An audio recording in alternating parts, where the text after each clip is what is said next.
ఇంతకుముందు తెలుగుదేశం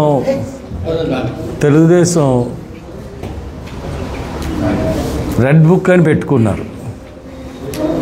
ఆ red book పెట్టుకున్న తర్వాత తెలుగుదేశం అధికారంలోకి రావడానికి ముఖ్య కారణం దళితుల మీద దాడులు.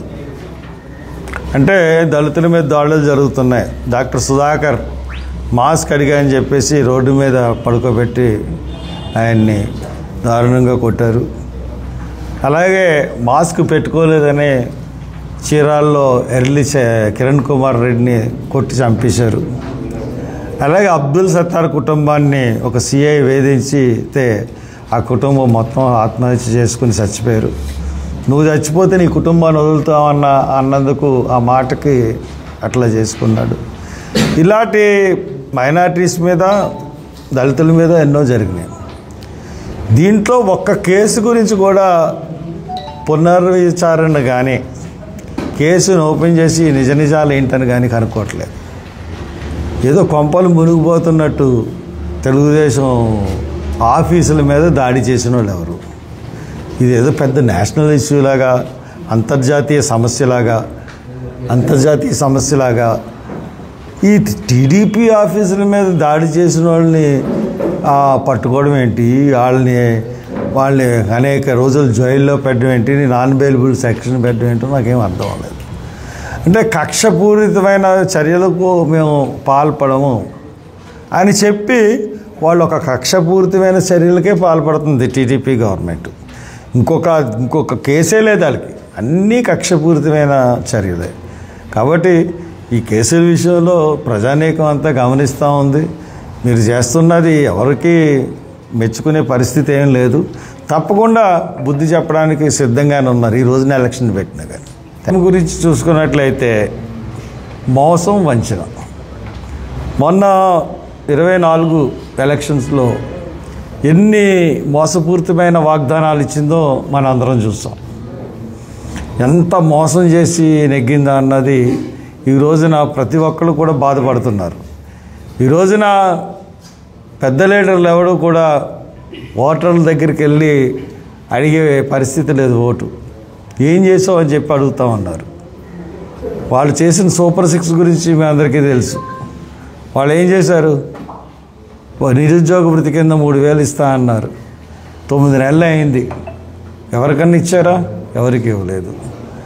అలాగే అమ్మకు ఒడి ఇంతకుముందు గవర్నమెంట్లో వచ్చేది, ఇప్పుడు తల్లికి వందనం అని చెప్పి నీకు నీకు నీకు నీకు అని చెప్పి ప్రతి ఒక్కరికి ఇస్తా అన్నారు. అది కూడా ఇచ్చే పరిస్థితి మనకి ఎక్కడా కనపడటం లేదు.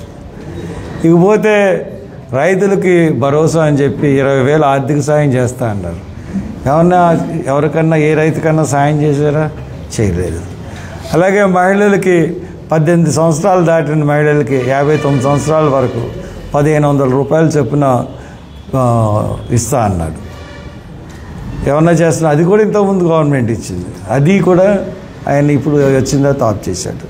3 సిలిండర్లు ఇస్తా అన్నాడు. 1 సిలిండర్ ఇచ్చాడు. తెక్కని 2 మాట అసలు మాట్లాడట్లేదు.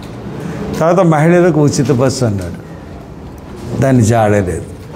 ఇలాగ సూపర్ 6 హామీలే కాకుండా ఇంకా అనేక రకమైన హామీలు ఇచ్చాడు. మత్స్యకారులకి వేట విరామ సమయంలో 20,000 ఇస్తానని చెప్పేసి అన్నాడు. ఇచ్చాడా? లేదు. చేనేత కార్మికులకి ప్రతి కుటుంబానికి 24,000 రూపాయలు ఇస్తా అన్నాడు. ఇచ్చాడా? లేదు. అలాగే ముస్లింలకి మక్కా వెళ్ళడానికి హాజ్ యాత్రకి 1,00,000 రూపాయలు ఇస్తా అన్నాడు. అది లేదు. డ్రైవర్లకి, ఆటో డ్రైవర్లకి బ్యాడ్జ్ ఉన్న ప్రతి డ్రైవర్కి కూడా 15,000 ఇస్తా అన్నాడు.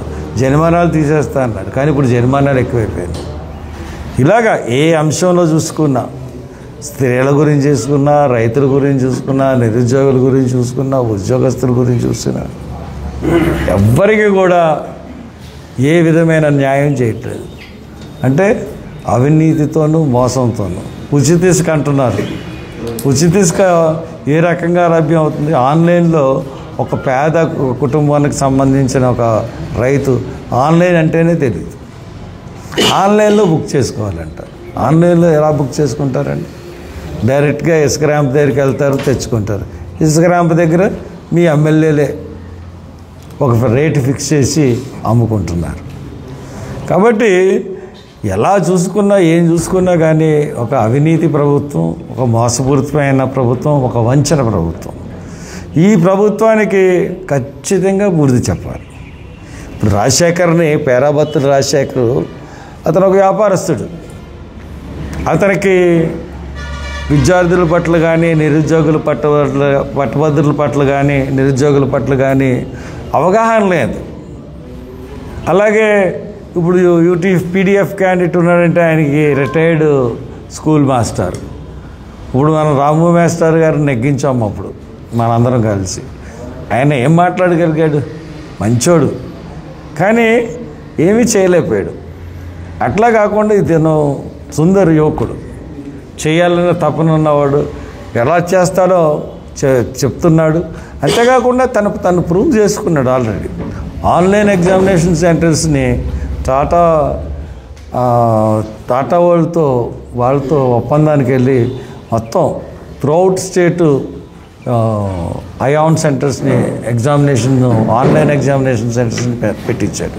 కాబట్టి ప్రూవ్ చేసుకున్న అభ్యర్థి, ఒక సమాజంలో ముందుకెళ్తున్న అభ్యర్థి, సమాజాన్ని బాగు చేయాలన్న ఉద్దేశంతో ఉన్న అభ్యర్థి మధ్య ఒక అవినీతి, ఒక వంచన, ఒక మోసం మధ్య జరుగుతున్న పోరాటం.